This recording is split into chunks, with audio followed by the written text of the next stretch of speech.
Selanjutnya kita akan mendengarkan paparan yang kedua, yaitu Siapa? Bapak Irfan Syakir Widiasa nih. Irfan sudah saya lagi diskusi. Sudah ready? Ya, beliau adalah Kepala Bagian Penelitian dan Pengembangan Biro Perencanaan Program dan Litbang BP Batam. Oke, sip. Silakan Pak Irfan, waktu dan tempat kami persilakan. Terima kasih Bu Tuti. Sebelumnya koreksi dulu jabatan saya. Tadi saya kasih TV yang lama ke Bu Tuti. Sekarang Kepala Bidang Ekonomi Makro dan Sektor Strategis BP Batam atau disingkat MAS, Kabit Mas BP Batam. Baik Bapak Ibu, saya akan menyampaikan kerangka roadmap pengembangan industri smartphone di Batam. Ada 3 bagian, pertama filosofi pengembangan Batam, kedua pengembangan sektor strategis di Batam, dan ketiga kerangka roadmap-nya itu sendiri. Batam sejak awal dikembangkan, tujuan awal atau akad nikahnya adalah sebagai pusat pertumbuhan ekonomi nasional yang juga memberikan percepatan kepada pembangunan daerah. Dan Batam juga merupakan kawasan strategis nasional, yaitu kawasan perdagangan bebas dan pelabuhan bebas Batam. Dengan tujuan awal-awal masa pengembangannya, Batam tumbuh sangat pesat, bahkan di periode 91 sampai 97 rata-rata pertumbuhan Batam ekonominya 17% per tahun. Kemudian krisis moneter 98 sempat turun anjlok, tapi setelah itu kembali naik di rata-rata 7% atau di atas nasional. 2008 krisis sempat anjlok, tapi juga cepat bangkit di angka rata-rata 7%.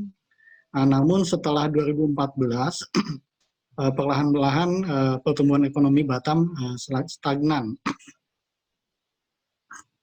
Jadi salah satu penyebabnya adalah selama ini jenis industri di Batam dari awal pengembangannya sampai saat itu adalah 55% ditunjang oleh industri manufaktur, yaitu galangan kapal dan elektronik.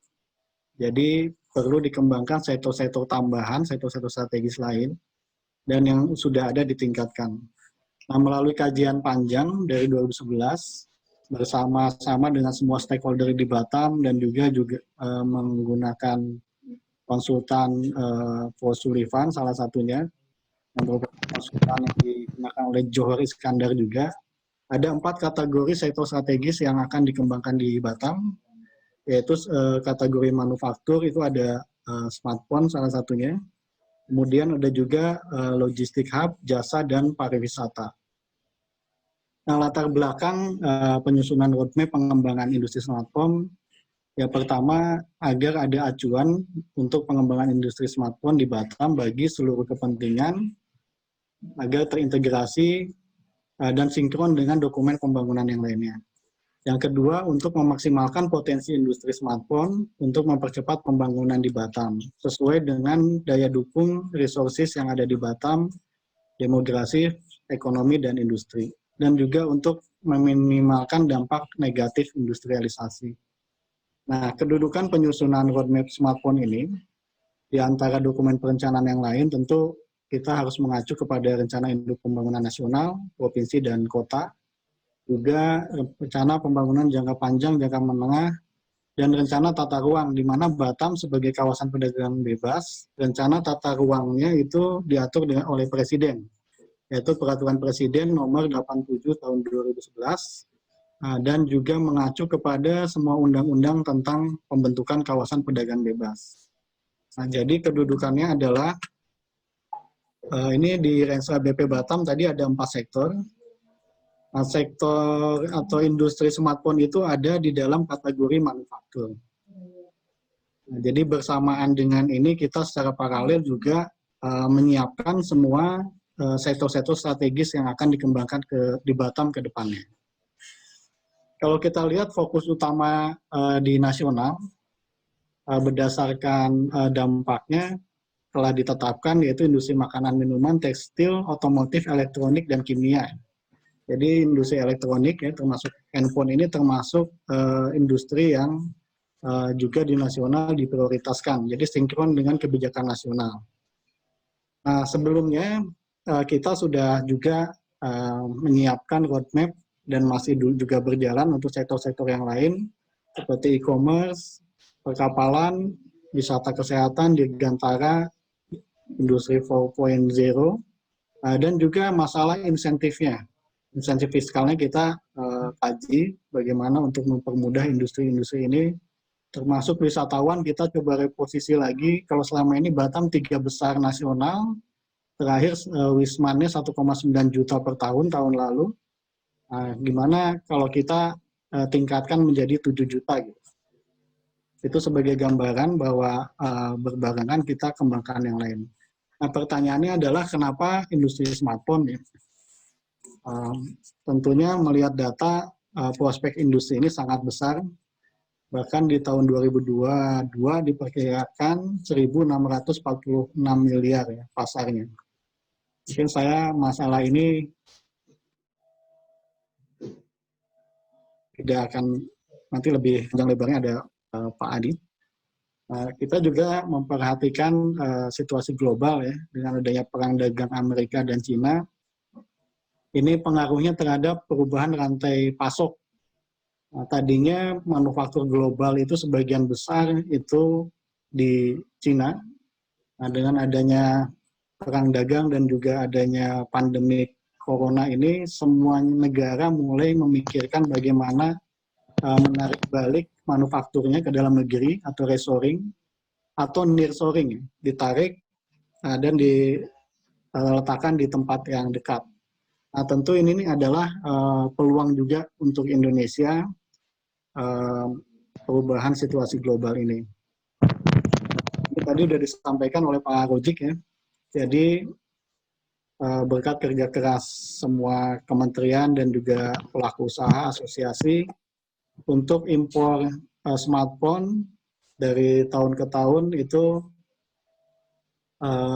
semakin kecil, artinya komponen dalam negerinya dibangun untuk semakin besar. Nah, ini juga slide-nya Pak Adi. Intinya di Batam saat ini kita sudah punya ekosistemnya sebagian nih. Untuk semi knockdown ini kita ada Satnusa untuk manufakturnya. Di bagian kanan juga sudah ada yang biru dan hijau. Nah, ke depan kita juga akan kembangkan atau undang semua ekosistem yang di sebelah kiri ya. Jadi value chain-nya dibangun di Batam.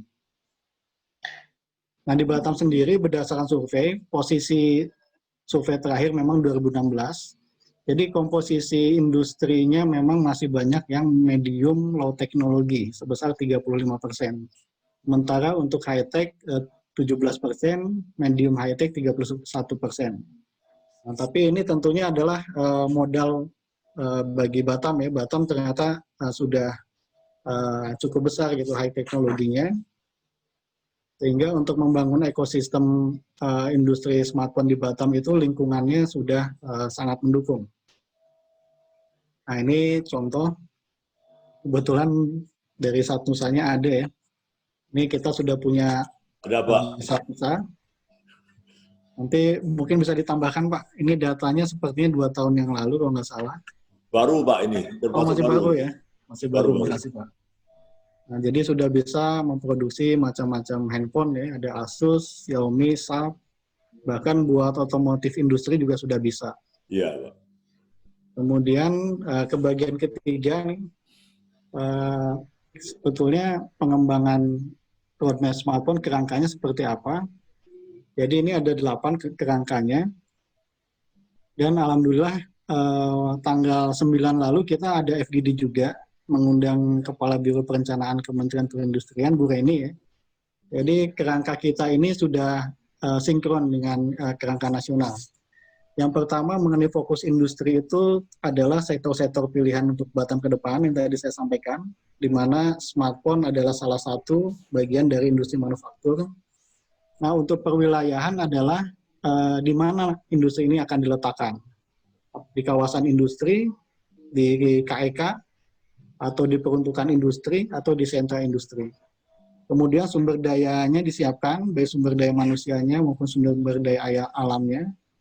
Pembiayaannya juga dan TIK-nya, sarana prasarana, pengembangan IKN-nya, karena industri ini harus industri yang punya keterkaitan ke belakang dan ke depan. Jadi itu juga harus dikembangkan IKN-nya. Kemudian semua regulasi harus disinkronkan untuk mendukung industri ini. dan terakhir pemasaran. Sebetulnya inti paparan saya adalah ini. Selanjutnya saya akan memberikan ilustrasi bahwa roadmap ini harus kuantitatif, harus terukur, harus ada indikatornya, harus jelas pembagian tugasnya, timeline-nya kapan. Dan sasarannya juga harus jelas. Nanti kita targetnya adalah dari penyusunan roadmap ini, kuantitatif sebetulnya dari smartphone ini berapa sumbangannya untuk pertumbuhan ekonomi, tingkat pengangguran, kemiskinan, PDRB, dan seterusnya. Ini ilustrasi, jadi ini tadi penetapan fokus di mana Batam sudah ditetapkan fokus-fokus sektor strategisnya.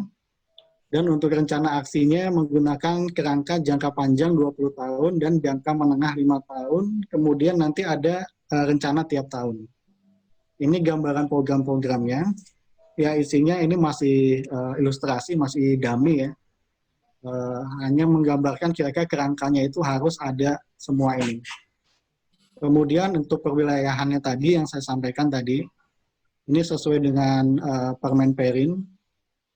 Jadi perwilayahannya di mana nanti diletakkannya, apakah di kawasan industri yang ada di Batam, atau di kawasan ekonomi khusus. Nah, Batam ada beberapa titik yang akan dijadikan kawasan ekonomi khusus. Nah, dan rencana aksinya harus konkret. Programnya apa, siapa penanggung jawabnya, dan kapan waktu pelaksanaannya. Ini untuk rencana aksi kawasan peruntukan industri, untuk pengembangan sentra industri. Nah, untuk sumber daya industrinya juga sama. Ini masalah SDM-nya gimana, penyiapannya, sertifikasi, pendidikan vokasi, kompetensi tenaga kerja, kemudian sinergitas antar stakeholder. Untuk sumber daya alamnya juga sama. Berikutnya untuk pembiayaannya seperti apa, dan juga aspek teknologi, inovasi, dan kreativitasnya. Nah, dan tentunya sarana prasarananya juga harus disiapkan, bagaimana dukungan sumber daya energinya, sumber daya air, limbah, transportasi, dan sistem informasinya. Kemudian IKM-nya nih, bagaimana memperkuat sentra IKM, pengembangan IKM berbasis teknologi informasi, pelatihan, dan sebagainya. Karena ekosistemnya itu makin lengkap, maka daya saing kawasan ini makin tinggi, produknya makin kompetitif, cost-nya makin rendah. Dan tentu yang penting disinkronkan adalah dukungan regulasi dan juga pemasaran. Ini untuk poin-poinnya memang masih dummy, tapi kira-kira seperti itulah kerangka roadmap yang akan dikembangkan untuk smartphone agar tujuan nasional tercapai, yaitu tahun 2030 Indonesia menjadi 10 besar ekonomi dunia dalam GDP. Kemudian net ekspornya kembali meningkat menjadi 10% terhadap GDP. Produktivitasnya meningkat 2 kali lipat, rasio produktivitas dibanding biayanya. Kalau untuk sekarang yang salah satu yang paling tinggi adalah India untuk produktivitas ini. Dan juga belanja atau biaya riset, development, dan desain tambahan dari Bu Reni kemarin, RD&D-nya itu minimal harus 2% dari GDP. Ini manfaat implementasi industri smartphone untuk pertumbuhan PDB, penciptaan lapangan kerja, dan meningkatkan kontribusi PDB dari manufaktur. Nah, dengan dikembangkannya industri smartphone di Batam dan juga semua sektor strategis di Batam, harapannya dalam 5 tahun akan mendatangkan investasi 12,8 miliar US dollar, kemudian tambahan tenaga kerja 250.000 orang, dan ekspor sebesar 10 miliar dolar. Nah, sampai di sini presentasi saya, nanti mungkin lebih dalam lagi di diskusi. Terima kasih, saya kembalikan ke Bu Tuti. Wassalamualaikum warahmatullahi wabarakatuh.